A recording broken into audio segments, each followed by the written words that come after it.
Hello, hello, hello, peeps. Welcome, welcome, welcome. Yes, that was the new intro. We Oh wanted man, to that get it. intro makes us like sound like Yes, gangsters. I yes, like it. yes. I like the intro. Give us a little groove. I know that it's an evening show. You guys have probably not went to work today, saying that it was a holiday in the U.S. and a lot of things was closed up.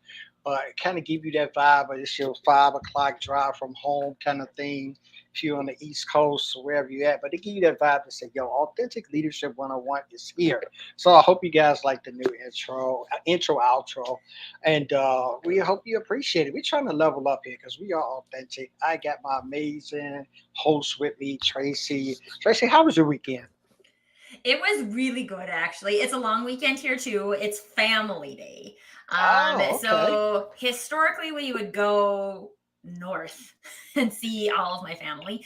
But my family was just here for like 5 weeks because my sister had a baby in the middle of Oh, January. And congrats, so congrats. we were like, we're going to stay home. And we went to the mountains and we stayed out there overnight. Um, Not camping or anything. It's cold and I snowy. was gonna So we say, you have guys are braving. You braving we the we have cold. some You're braving the friends who night. have like a cabin Oh, with well, like that's a cool. it's like a 4 bedroom house in the mountains.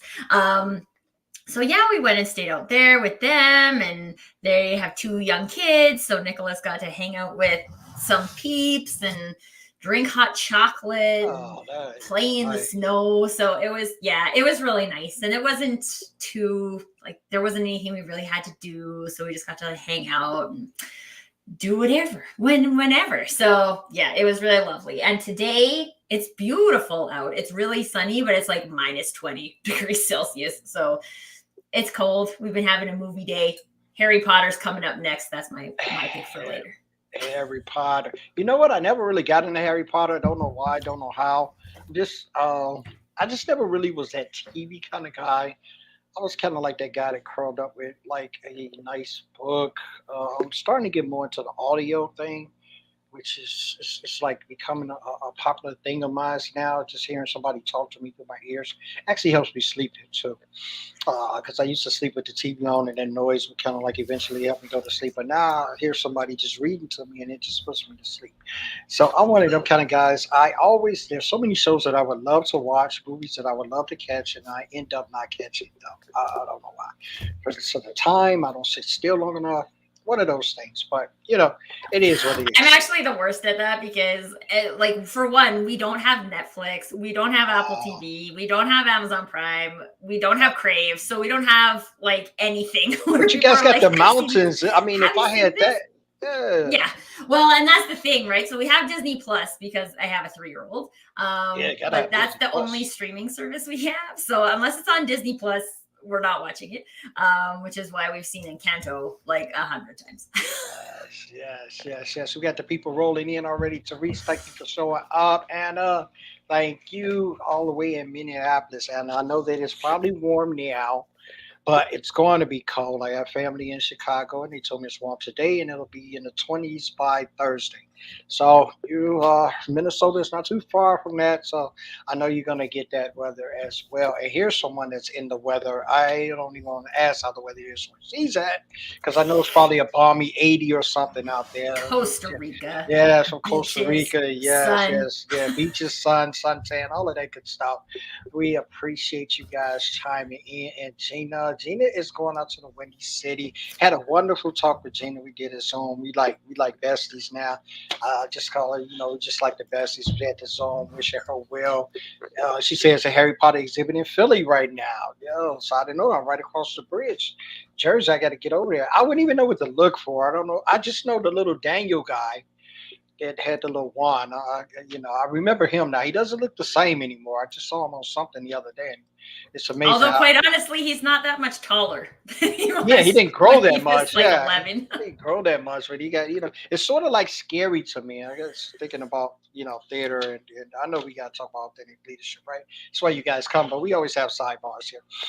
uh, it kind of remind me of kind of like that Macaulay Culkin kind of thing. Like I will always picture him as a all in my face guy, right? Home Alone guy. True. Yeah. Right now, to me, he looks horrible as an older person. That's bad to say. I don't mean it in a bad way. I'm just saying I'm thinking about the little kid that ran around, Chicago and New York and in all the movies. Like, And he was so cute. And then some people are the opposite like that. Like I always think Jennifer Aniston. I don't know mhm. if you She looks guys remember she looks better now than she did she younger. looks Yeah, better all the time. yeah. So I don't know if you guys remember the show Quantum Leap. This was Yes, when from the she was 80s. very young. Yes, She I was remember super that. young when she was in that. She played like a Yeah. nurse. She might have been in her like teens at the time, and she was just not nearly as attractive then as she is Yeah, now. because She's I way think she better was now. like horrible on Friends, but it seemed like when she hit a certain level, it's kind of She like just she really aged well. And once she got to that level, I was like, wow, she's much better now. But well, that's our beauty Hollywood maybe it's tips. the Aveeno. Maybe makes me want to get some Aveeno. I don't know. Maybe it's take some years off of this beard. I don't know. I don't know. I don't know. But we thank you guys for stopping in today. We're just talking about something that is key, I think, should be to all of us. We're talking about, as always, the authentic leadership tongue tied here. That's what happened when you have a vacation. Been on Zooms all day. So I've been catching up with that kind of like coffee chat kind of thing since I ain't really have to work today. And I'm just talked out. So what we can do, we're gonna have a talk show and talk some more. But the authentic leadership has to come from someplace. And what we're gonna talk about today is like where do you get that inspiration? Do you see that inspiration in your leadership that maybe you're under or that you're providing? Have you lost some inspiration because of maybe workplaces, culture, toxic environments? There's a lot of things that we look at for inspiration, and there are a lot of things that we're in and what we do can also kill our inspiration, and it drives us away from being that inspiring person who we originally set out to be. And certain things wear on us, and when they wear on us, I call them, as most people will call, I call them the cares of life. Sometimes the cares of life overtake you to a point of where you're not really living life, you're just in life.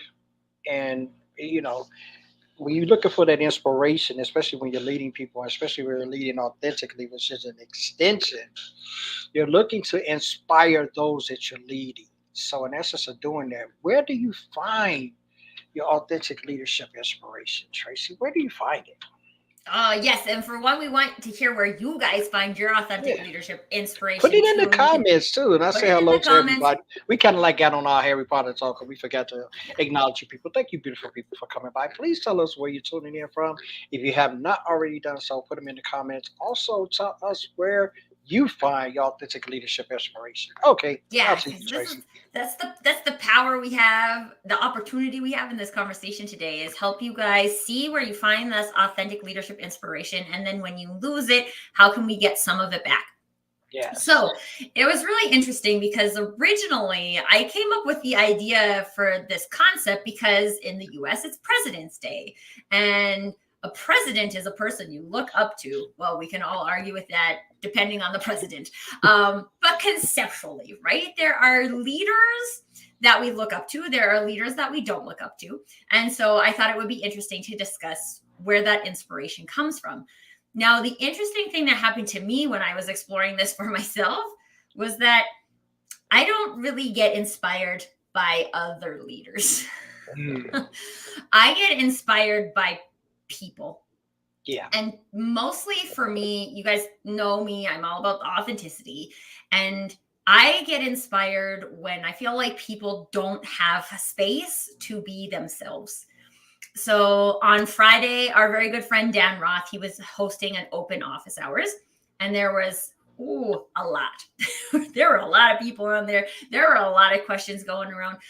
At the very end of the conversation, one of the participants had asked a question about she has ADHD, and when she's in an interview, she sometimes loses her place and she doesn't know what she wants to say.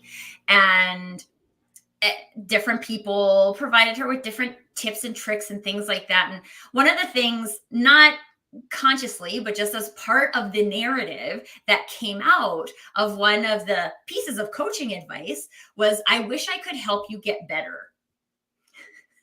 And that just, it's like it took a dagger and it twisted it in my heart, because there's nothing wrong with you if you have ADHD. You're not supposed to get better, right? This is a way that your brain thinks. And so I went off on a big, I took my stand. And the thing that was amazing for that is that this is something I believe, right? That is, in that moment, I found inspiration to be an authentic leader, to stand what I care about standing for.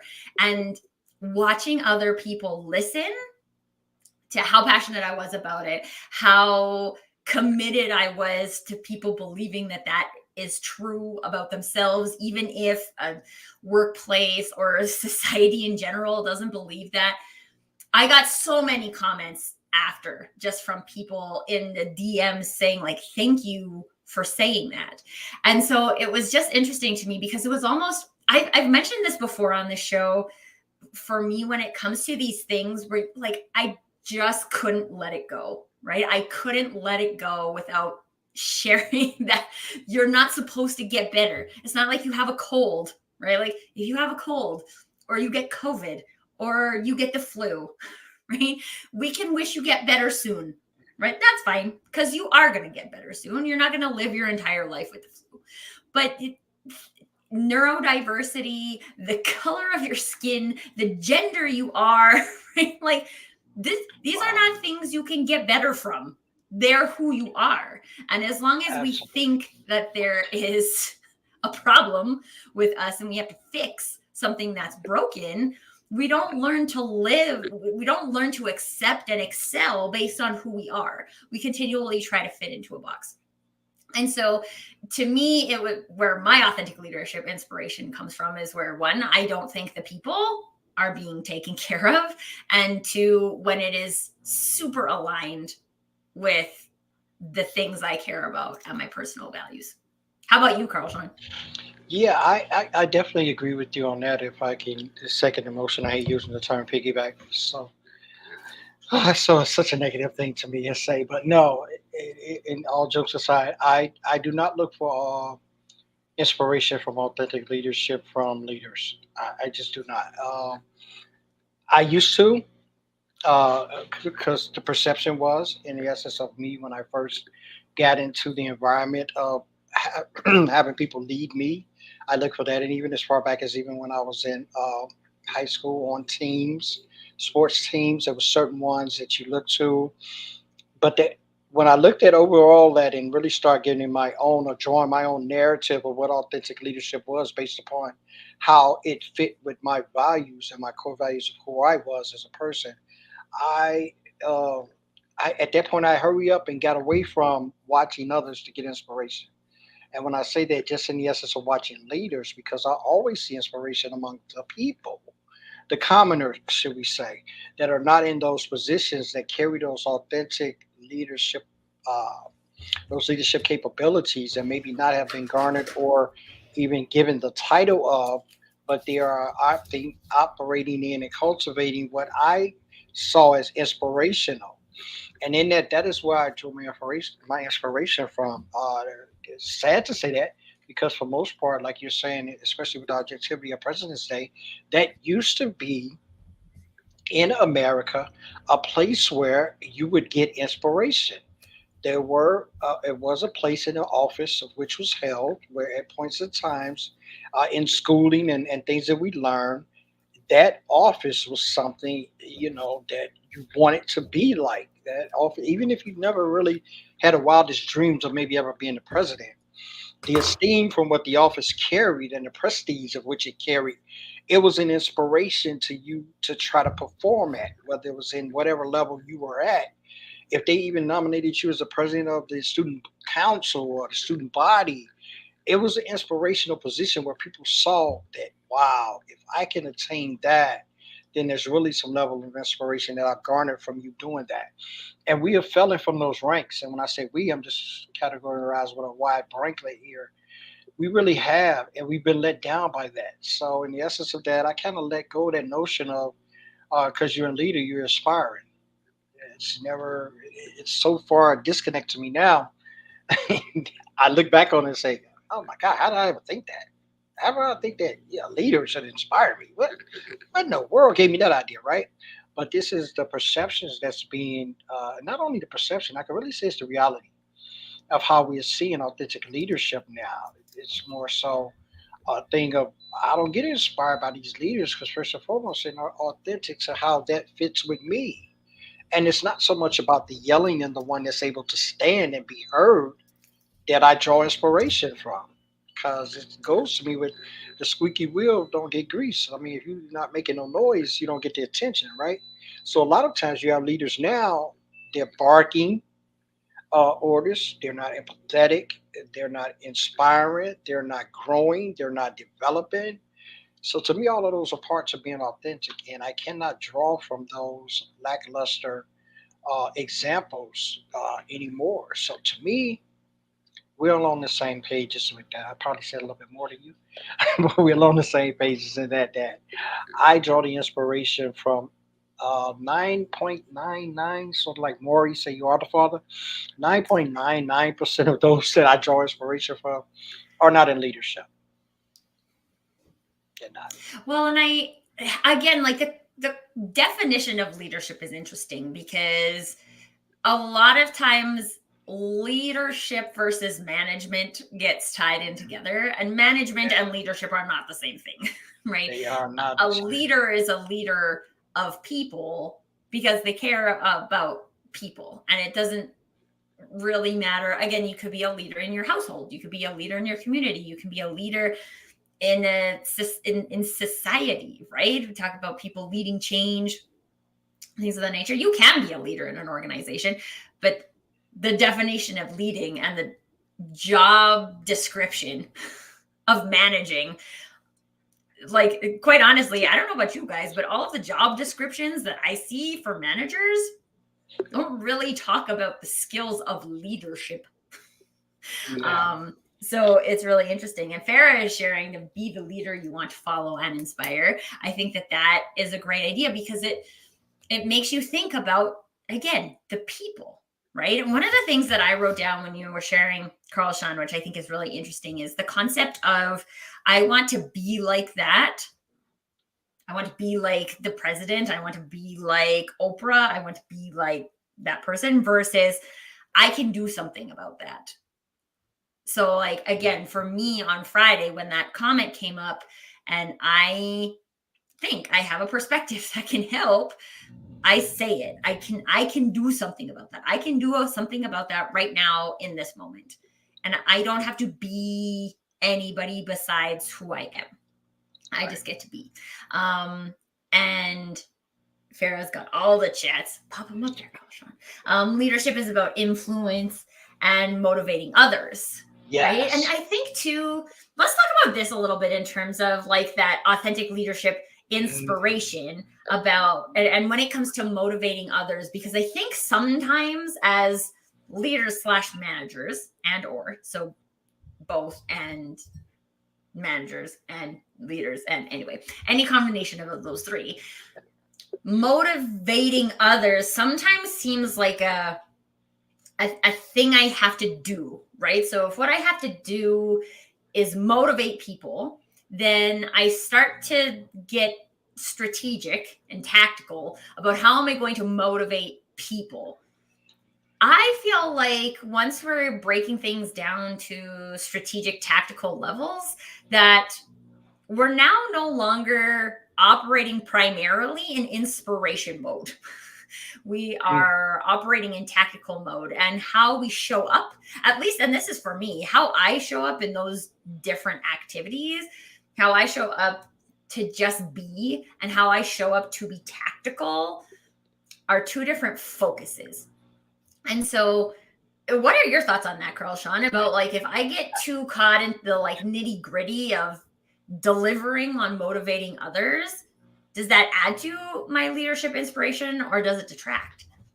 I think I definitely agree with you on that because I don't take the um, I don't take the mindset of motivating.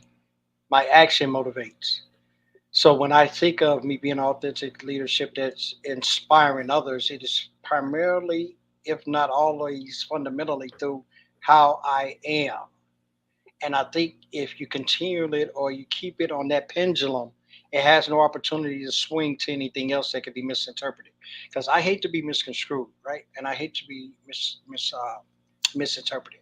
So I want to be clear with what I'm saying. So if I am clear through action, which is only strengthening and adding credibility to my words, therefore I remain authentic. And the funny part of this is this is applicable to anyone. There's no like monopoly on this equation. If you're authentic and if your words like my grandma used to speak, I got a grandmaism. I'm gonna write some of those down and make a book like my grandmaisms, right? Because I see a lot of them on this show, and somebody was like, "You should write that stuff down." And they come to me in the conversations. I can never go back and find all of them she told me from over the course of my lifetime, but they seem to come out in the essence of when I'm talking to people, and that's what they're supposed to do. I don't supposed to go back and read them as a book. But when I think about some of the things she said to me in the essence of that, if you say what you mean and mean what you say, people always know who you are. And I said, okay, yeah, she was riddling me this a lot too, how she talked to us too as kids. And I was like, okay, grandma, say that again. Because, sometimes she would say this stuff, coming out real fast. And I didn't have opportunity mind wise to catch what she said. But the gist of what she said is if your words match your actions, people know who you are. So there's no opportunity for somebody to say, and we were talking about that because she was saying somebody had said I did something, and another kid said, no, he didn't do that. Well, see, the kid didn't know that I didn't do that, but the kid knew what kind of kid I was. So he said that in the essence of he was sure to, with his knowledge of me, to say one or two things. One, he didn't do that because it's not the kind of person he is. And two, no, he wouldn't do that because I know the kind of person he is. So when you're matching those things, I'm not saying anything to you. I'm not building this skill set of saying that what can be done in essence to motivate people, to motivate people. What I'm doing is being the most authentic Carl I can be, and I'm hoping through those actions that align with what I say to you equals someone to stay motivated. My first and foremost thing is to say this dude is authentic because everything he say he doing. So that builds you greater credibility than any testimonial, than anybody saying that this is how they did for me or this is how they helped me. If I could go back to your page a year from now, you're saying the same thing, and I'm seeing you walking through that. You built way more credibility than me than if you paid 100 people to sit testimonials on your website. That's just how I view it. So I don't think that if we go about it as an influencing about your influence, definitely your influence should, because that's part of your action. But I don't think we should take it to the level of trying to see something specific to motivate, because you can't motivate everybody. So Well, there, and we talk about this a lot on the show too, is that what motivates one person doesn't necessarily motivate another person. absolutely, because that And much, in a work environment, a lot of times we have like KPIs, yeah, processes, we got things all of that are those little built skill around. sets. Yeah, there's like a standardized way of motivating others, which isn't a thing. Right? There is no Yes. standard way to motivate other people. And that's why I think, like, to me, so much of it just comes back to that care and the interest I have in people, right? Do I show up and ask you or discover what is motivating to you, and then can I replicate that, right? That is, and for me, when I think about authentic leadership inspiration, Mhm. I there's so many opportunities like that with our teams, right? We look at an individual and they get so excited when they achieve something in a specific arena, or they get, like, I even had an employee once that told me, I really like it when you high five me in front of the entire teams because then everybody knows that I contributed to this. And I was like, I can do that. Right? In those moments, I find opportunities for me to be a more authentic leader because it's based on what that person needs. And I can come up with ways, maybe they recommend a specific way, but I can come up with a way to say, like, hey, okay, now this is what I see from them. I care about them being celebrated this way. So how can I turn that into an ongoing piece of motivation for them? There's like And Farah said something about cultivating creativity.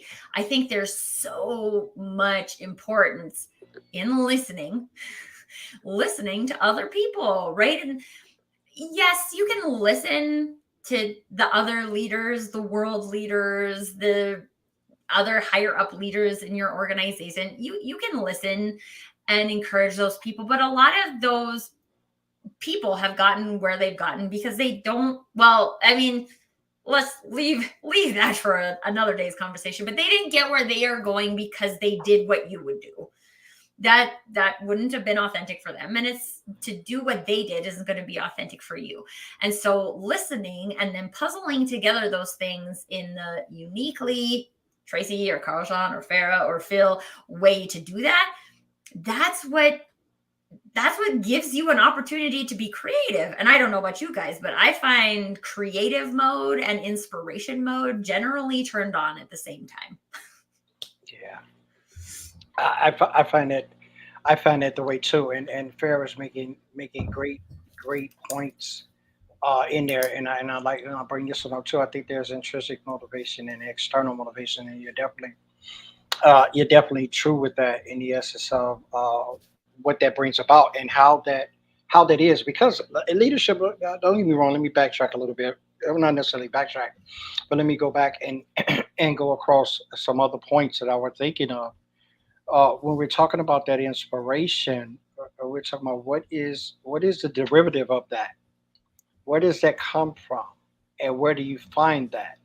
Now, in corporation, to you finding it, that also has to be applied or put into your toolbox, so to speak, with already your authentic self. So, if I'm looking for inspiration, that inspiration is only garnering me, of course, what Farrah said, with the creativity part of that. But it's not having me to do anything special for motivation. And when I say that, my understanding of it is that if I add this package to, well, I guess you could use a car for example, right? The car comes with a stereo, right? And it's part of a car. You're going to get that when you purchase a vehicle, right? But there's also options to the stereo. So when you get the stereo, say, oh, I want the big 10 screen and punch it, the soft touch and all of that, right? That doesn't change how the vehicle moves. The vehicle has already came with the package that is sent. So with you being the package, which is the authentic leadership, there are points and places in that can make that better for you and make you be able to use it more. But it's an enhancement to what you should already be. And that's why I look at the term as being motivational. Yes, because I'm in speech, I'm in character, I'm in talking, I'm already motivational. So now what I want to add to that is maybe some intrinsic stuff that I understand more of, I'm knowledgeable more in, and I want to show more of. But that's only enhancing who I am. It's not replacing. So therefore, I'm not thinking of motivation to replace my inspiration. I'm using my inspiration to motivate those that I'm trying to lead. And I think when you look at it like that, I know sometimes I speak in tongue twisters. That's just what I do. When you talk about those things and put them in there, yes, intrinsic is a part of that. Yes, external is a part of that. But those should only be enhancements to the authentic person or leader that you already are. And they shouldn't be a substitute for who you are to bring others or to let others see who you are. That's just what I think about it. I don't, but I Yeah. thank you, Fair, for putting that in there because there's definitely some great points in there, and I'd love to have the conversation. Ah, great. Thanks, Teresa. I appreciate you coming by. I appreciate everyone that's coming by. Denise, thank you for coming by as well. From Houston, you're never late, Denise. As long as we're on, you are not late. Welcome to the party. Guys, do drop in the comments, though, what you feel about authentic leadership and where do you draw your information from that? Your inspiration, not your information. Yeah, I know you drive your information from this series because it's This so right good. here, the series of what we're Um, well, doing. one of the things you said to Carl, Shawn, which is really interesting, is this idea of linking inspiration and motivation from your own, like within you personally, right? So how much more can we show up in a motivated state when we have this constant influx of inspiration? Um, and I always like pros and cons of the state of the world right now and society about how like divisive and everything. I feel like for me, there's constant inspiration to be able to flip the narrative of what we're hearing people say, right? There's so much about, I think over the past maybe 50 years, 50, 60, 70 years, we have been encouraged to be cookie cutters. And Yeah. through a lot of practice, a lot of people got really good at being cookie cutters. And they thought that they were going to be ostracized by society if they weren't cookie cutters. And quite honestly, the societal narrative contributes to that, right? So people start to believe it. People start to see, right? You see it on the news. The news aren't telling you all the stories about love and things. They're telling you everything that's going on that is divisive. We've got vax and no vax people on this side. We've got like, come on, guys. Like, we need to have, I was talking to someone the other day about this. Like, we need to have these conversations about how we can empower other people to see similarities, to embrace the fact that we have differences. But just because we have differences doesn't mean someone else is bad. Someone else is like, I'm right and you're wrong, right? Like, that has nothing to do with anything. Once you start breaking the law, then the police are going to deal with you. But like, I'm talking about the Canadian truck drivers right now who are picketing Oh, at the yeah. border, and finally the police started arresting people. Oh, wow. Okay. Yeah, which they had to enact like some extreme measure in our constitution, which has never been enacted before. Like, it exists, but they've never had to enact it. Anyway, Canadian politics, not that interesting, really. But there's just so much, right? And there's like, you have to have I mean, I could talk for a very long time about the beauty industry and how it convinces people that you need to look like this. I saw a commercial earlier on my Duolingo app today about how the shampoo industry created shampoo to wash all the good stuff out of your hair, and then they created conditioner and all of these other things to put it back in. And I was like, you know what? That would not surprise me whatsoever, because we need to sell product. But there's so much, right? Like, we've built, since advertising became a thing in the 60s, like, we just we sell things. Yeah. We create reasons why people need to have it. And then the fancy rich people have it because they're the first people that can afford it. And then everybody else wants to keep up with the Joneses. So then we go and do that. And then pretty soon, like, even now, right? Like, when I was choosing what to do in university, most people who wanted to do something with their careers were going into medicine or going into law, right? Those are the fancy. They're the jobs that everybody covets, right? Like, those are the people. That's who I want to be, right? Like, going back to, I want to be like that instead of I can do something about that. And I had this conversation with my dad so many times. And Carl, Shawn, you have a different experience because you are in law school, because you're specifically trying to make an impact in that arena. But I have a sister who's a lawyer, and constantly when I was in university, my dad was like, why don't you go to law school? And I was like, because I don't want to be a lawyer. And he's like, that's fine. You can just go to law school and have a law degree. And I'm like, well, yeah, but then I could be $80,000 in debt and not be doing anything closer to what I want to be doing. So that doesn't make sense. Which I didn't do. And I'm proud I didn't do that, because it wasn't the right thing for me. And again, like, you are doing that. That's the right thing for you. But it's looking at, like, Carl, Shawn, let's talk about your inspiration, right? Like, I have different inspiration that didn't motivate me to go to law school. You have specific inspiration that did motivate you to go to law school. Yeah, I had. It's a funny thing. If I go back to the original motivation that caused me to go to law school, some of you guys, I'll probably tell my age with this, was Perry Mason. He was my inspiration for going to law school. Now, you say at that point in time, I think I was maybe 6 or 7 when I used to watch him, and I spent weekends over grandma's house. And of course, just like any other older grandmother, American grandmother, they watch the old shows like, Bonanza and all of those kind of shows, and Marshall Bill and all of those kind of things, right? And Andy Griffith and all of those shows, and she watched those. I think they're bringing them back now. They got this Me TV channel now that kind of like shows those things in America now. So you get to see a lot of those shows. If you didn't grow up on them, you get to kind of have a relationship with them, a courtship, so to speak. And she watched Perry Mason, and I had no idea what a lawyer was. Did not know what a lawyer did, but I know as a young kid watching that, the command that he had in the courtroom, we're talking about now. Me being of that age, still had no idea of this being acting of this kind of thing. I'm just watching TV, right? I'm just a kid, so we're not overthinking this.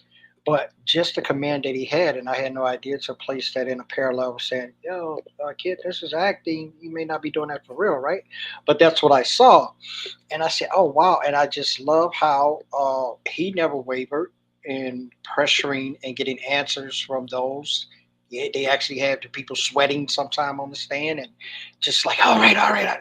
And that just fascinated me, right? 'Cause I don't know if I was a little kid that was on a power trip or not, but just the point that he was able to do that. And I said, I want to do that. Now, what that was, I had no idea. What that entailed, I had no idea. What that may took to be, I had no idea. But that was an inspiration to me to be that kind of person. So what I took from that is that young kid was that he spoke, he garnered attention. People heard him. Now you look at it and say, okay, well that may have come from where your upbringing and people were looking at you or talking to you, and most of the time you was like kids stay in the kid place. You wasn't heard. I could have derived it from that, but I derived the inspiration from what he was doing. And so fast forward today, over 50 something years later, I look at it and say that inspiration stayed within me. So I'm still that 7 year old that watched that and was fascinated by that and drew inspiration on that. But now I understand what it takes to be that, and I'm okay with that. But it's an inspiring thing to be. And that's where I got that from. So yes, talking about the debt or whatever, and I've changed in that aspect. When I first saw that, I wanted to be in court. I wanted to be litigator. Thought I was a magnificent debater. Thought I could get my point across, very persuasive. And then I come to find out, doing business wise, I don't really want to be in a courtroom. I really don't. And to a lot of people's dismay, oh man, I want to see you in a courtroom. Nah, I still want to go through that, and I'm going through that to get the credentials for that. But what I'm going to do is use that for another tactical tool, which is training and teaching and getting into those arenas where it could be used for me, for my purposes, in a better use. So that was the inspiration for that. So no, I did not have a dad like Tracy did to say, "Yo, you're going to law school, get in law school, get that hundreds of thousands of dollars in debt, and you're going to be good at it." I I didn't have that. I didn't have that inspiration, but I Well, had and my I own think like inspiration. I just love that story, right? Because Mhm. the reason why that inspires you is because of a combination of all of the pieces of Carl Yeah, it's a Shawn, lot. right? It's a So lot. It's a lot. that same input, like I don't, I don't know. I'm sure I watched shows with lawyers on them, but like Mhm. it was never interesting for me. It wasn't an Right. inspiration, right? Like I always thought, what if you say the wrong thing? That speaks to like my You can't perfectionism, handle probably. the truth. I know you thought of Yeah, you can't handle the truth. And I'd be like, no, I can't. that. But it's like that these are the types of things that play into the authentic leadership, you guys. So again, I would love if you guys are still watching live and you're okay to share, like, what are some of those things Yes. that inspire you? There's not one set of things that inspires all people. um but like I would love to hear some of you guys share some of the things that have inspired you to maybe take a stand for something you believe in, decide on a specific career route or education route because you just knew that that was something you were supposed to do. It was going to contribute to your purpose. Anything that you guys would like to share about those pieces of inspiration. The reason why I want to encourage you guys to share is that a lot of times we don't think about these things. A lot of times in life, we get kind of on just go, go, go, go, go. We're just like on automatic, right? We just go, we just do, and we don't really think about a lot of the things. And that's why it was really interesting for me to I got I got the bonus. I knew what the topic was going to be today. So I had an opportunity to think about it in advance. And I was like, wow, it's just really interesting I personally have never been inspired by someone higher up in terms of a leader. I have been impressed. I've been impressed by leaders. There Yeah. was actually one of the gentlemen I follow on LinkedIn, Matt Wilkinson. He is a customer experience thought leader, but he got nominated for some top 50 something. And he had this like breakdown of that's nice, but what can we learn about this actually? And so he said, I think it was a top 50 and 77% of the people were like white men. And he was like, well, that's just nowhere close to being true, right? That Yeah. the customer experience arena is only filled with these people. Like that's just, there's no way that that's close to being true. And so how about we talk about that instead of talking about how I'm the top number whatever in the top 50. And I was like, that I appreciate, right? Because that speaks to what I believe as like my values and how as a group it's important for people who believe these things to come together, say the things so that we can start having conversations about them and make a difference in the world. If we don't say that and we all just like high five, we're the top 20 whatever. And it was funny, I was thinking about this because I saw someone else again I follow who was like, I'm a top 40 keynote speaker or whatever. And I was like, I just like, I don't even want it. Like, I don't even want to try to be that, right? If one day someone gave me that, that would be nice, but that is not an inspiration to me. I don't want to go for that. I even remember saying to myself, and then these are things that inspire you though too, people, you guys. It's just in like that opposite thing. I'm inspired in a different direction based on what I heard. So I was like, oh, I actually don't want to just stand in front of thousands of people. I want to connect with people. And that's there.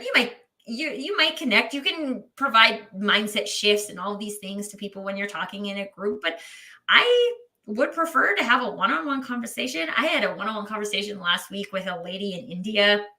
It took us forever to try and find a time to get it because the time change is like almost completely flip-flopped. 12-hour difference or 12 and a half hour difference or something. And we got on the phone and all she needed to know was that there was someone else in the world that believed the same things as her. And she was crying because she was just like, that's me. Like what you're saying is me. It's all the things I feel. And to watch someone realize maybe for the first time in their life that they were not by themselves in believing that was worth it. I don't know. We spent almost an hour, I think, on the phone on, I'm the worst at it. Like it was a 30-minute meeting that turned into an hour or a little longer because that was what that person needed right now.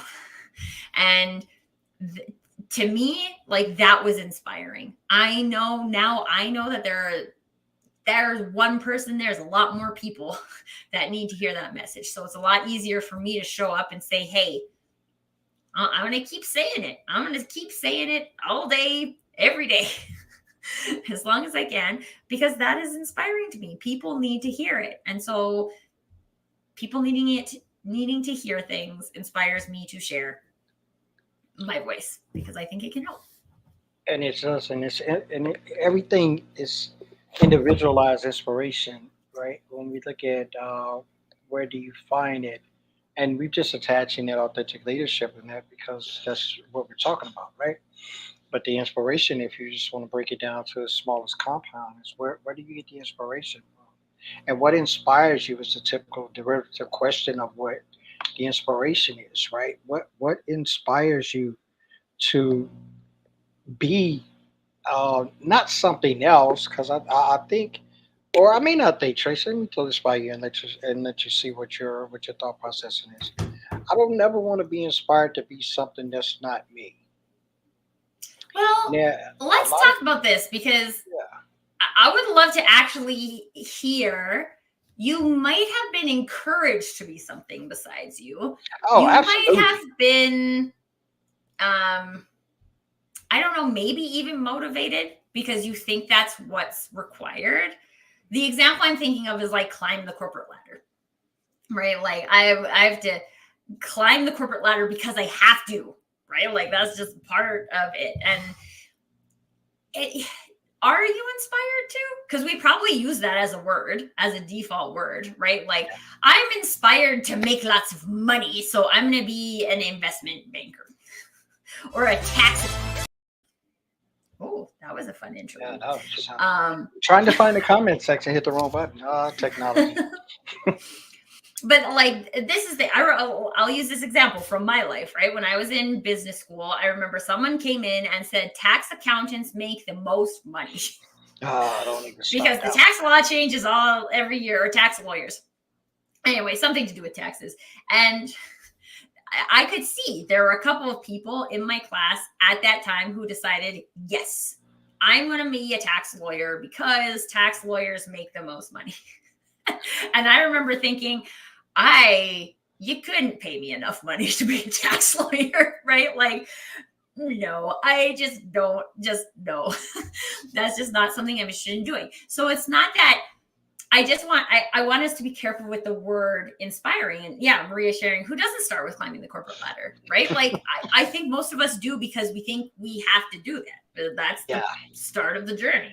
That's where we kick off from. So we do that. But I don't know that I would say, I know, right? Maria, tax law changes all the time. That's why they get paid so much, because they have to like memorize new tax law every year. And it's crazy. Who wants to do that? I just, no thanks. And who is that inspiring to, right?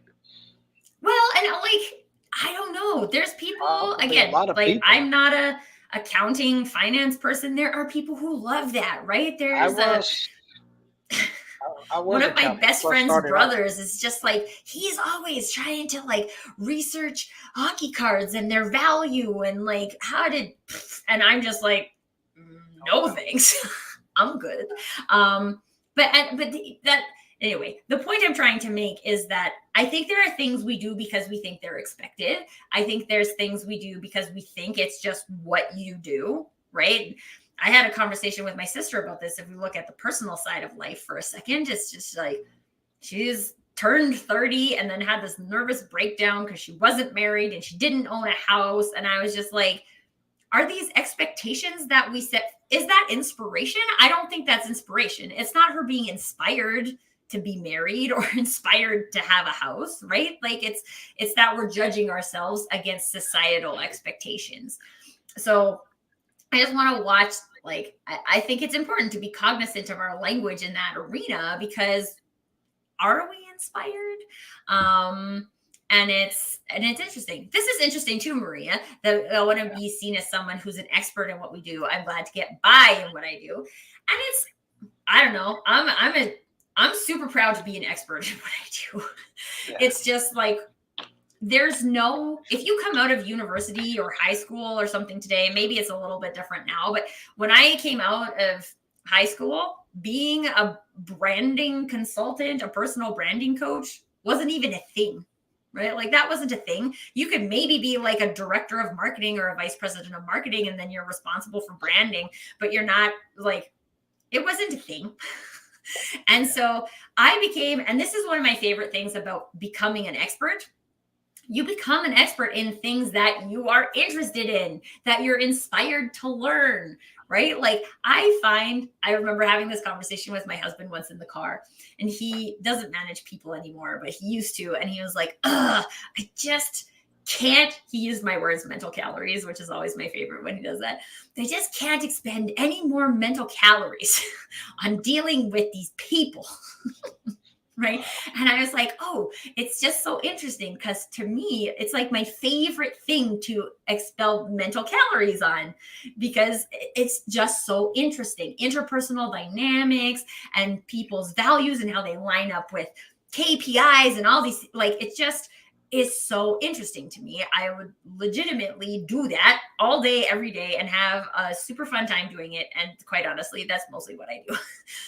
And so it's just like, I'm inspired. I am inspired because of who I am, to learn more, to do more in that arena. But it's not because there's some like Oprah or Tony Robbins or the president of the United States or the Prime Minister of Canada, although no one really cares about the Prime Minister of Canada, shows up and is like, this is what we should all care about, right? Like, That's not. Uh, no. For one, I don't believe that's a thing. That there's one thing that all people should care about, and so you just straight up disagree with me. But two, like I don't believe that. I'm inspired by the things that inspire me. You guys are inspired by the things that inspire you. And Maria's last comment there's no right or wrong unless it's anything set in stone. Even then, right? Like, I don't know, 4 years ago, I was a marketer. That's what I was. I was an expert in launching products. That's what I was. And now I'm not, because I was never actually interested in that. That's just what I had to do at my job. And I'm a recovering perfectionist. I want to be good at the thing I'm doing, but I never cared about it. That's why I ended up quitting. Right? I just like I didn't care. And it's like And Maria and I are like kind of in each other's heads, just bouncing back and forth, right? When you serve your higher purpose, I think you're the expert and you're an inspiration in your own right. And that's the thing, right? You're an expert in something that you care about. You'll never know all of it, but that's part of what I think makes people an expert, is that you're always learning and everybody else in the arena isn't always learning. So you'll always know more than them. And then you inspire people. But you don't inspire people because you sit at a desk. Like, I don't think I inspire people nearly as much in my corporate job with my ability to launch products in 8 days because I didn't talk about it, because I wasn't proud of it, because I didn't care. Could I do that? Yeah. Was it successful? Yeah. But I didn't care. And so expertise, inspiration, authenticity, all of these things are like so closely interwoven. We really can't talk about one without talking about the other. and I put them all in the category of action. Uh, and when I put them in a category of action, the inspiration, when you were saying sitting at your desk, a lot of time inspiration is drawn by what someone sees, right? And in that, it's a lot of people are inspired by the person that you are, not who you're trying to be. Because a lot of times when we get these misconceived notions of, and that's why I kept kind of kept this up, because when you serve your higher purpose, there's already inspiration in that, and those that you inspire or aspire, that's I and A, or aspire to be that, and not necessarily in the realm that you're doing it, but in a realm that they understand themselves being at. I do think you're an expert. I think you're an expert in your inspiration in your own right and what you're doing. And the term expert is so loosely thrown around. It's sort of like great that they do in athletes now. Everybody's great.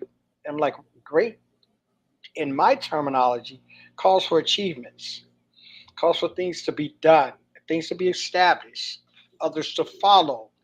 I mean, great is it's so loosely thrown around, and I say in sports because right now that's surely it to get these kids coming out, and there's no knock on them. I mean, they just know what they do. They play ball. They own Sports Center. They got YouTube channels. They got media followings. So in essence, we equate all of that to being great because they have this mass following of people falling behind them, and we've lost kind of like the preparatory reason of being great. Why were you called great? There was something established that you've done that someone could maybe moniker after and follow after to establish themselves. And that would make you great. Like Muhammad Ali was great. This is for going down the athlete. He was great. Why was he great? He wasn't great for running his mouth. He was great for going out there and whooping people's behind.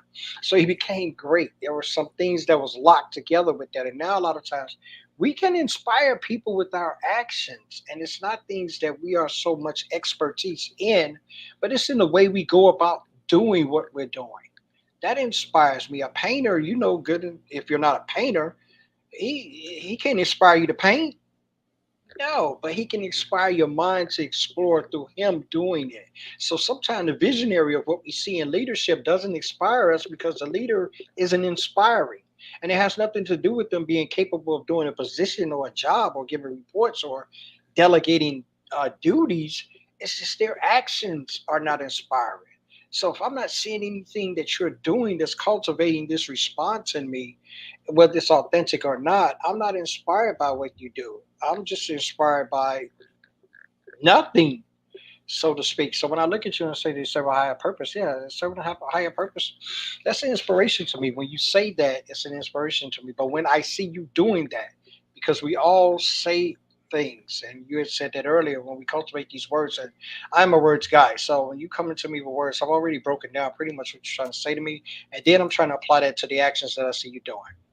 So if you're telling me these things and you're saying these things to me, I'm like, okay, there's the back of the mind. It's like, okay, put this in that drawer.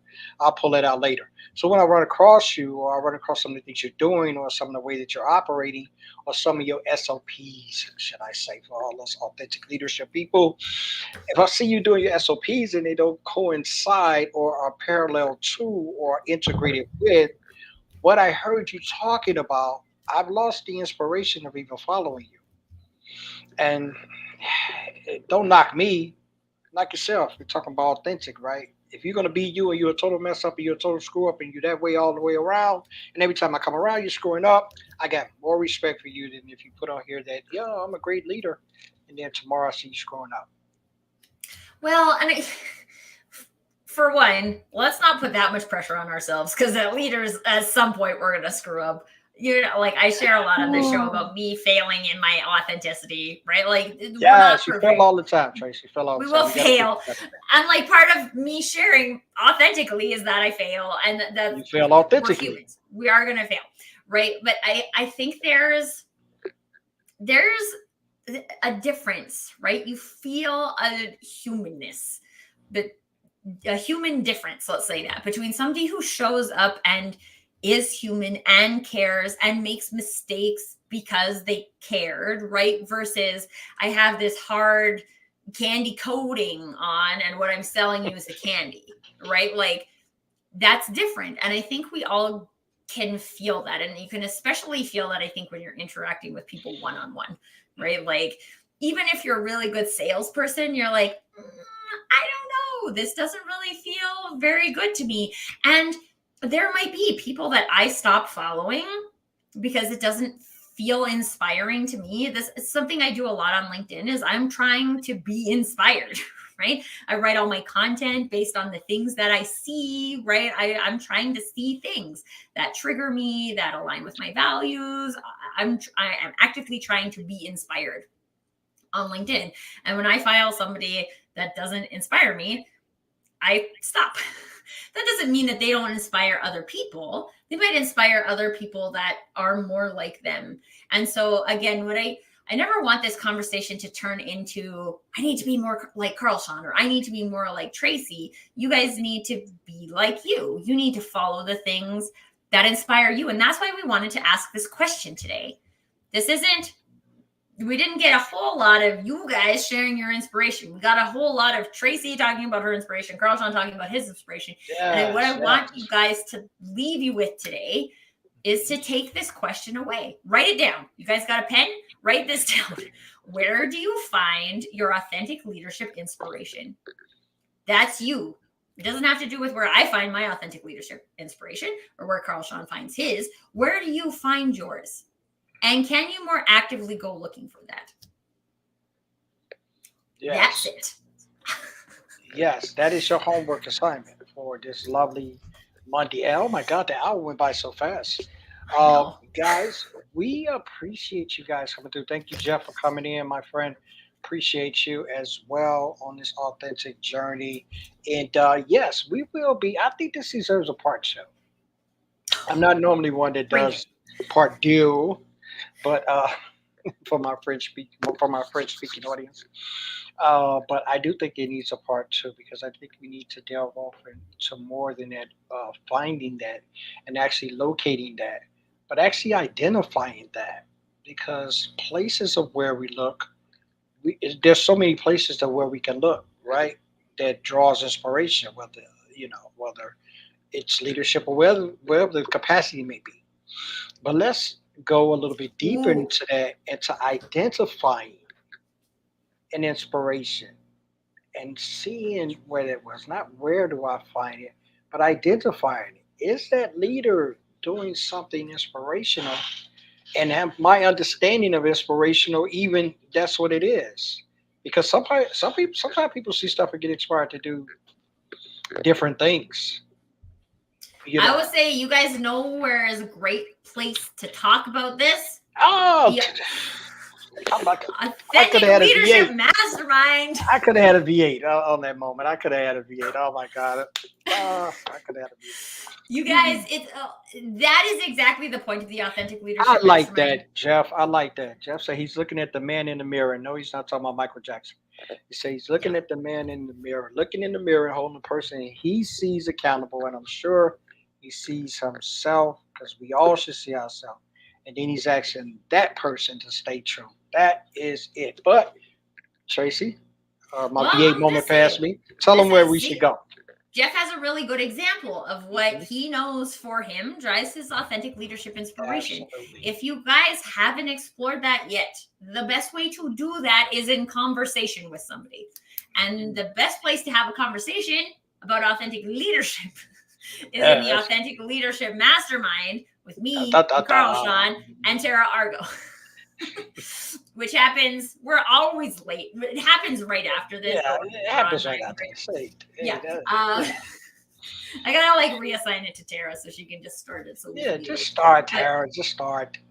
yeah, the goal is to bring some of these things into the conversation for you guys, and then to take that and have that conversation from your perspective.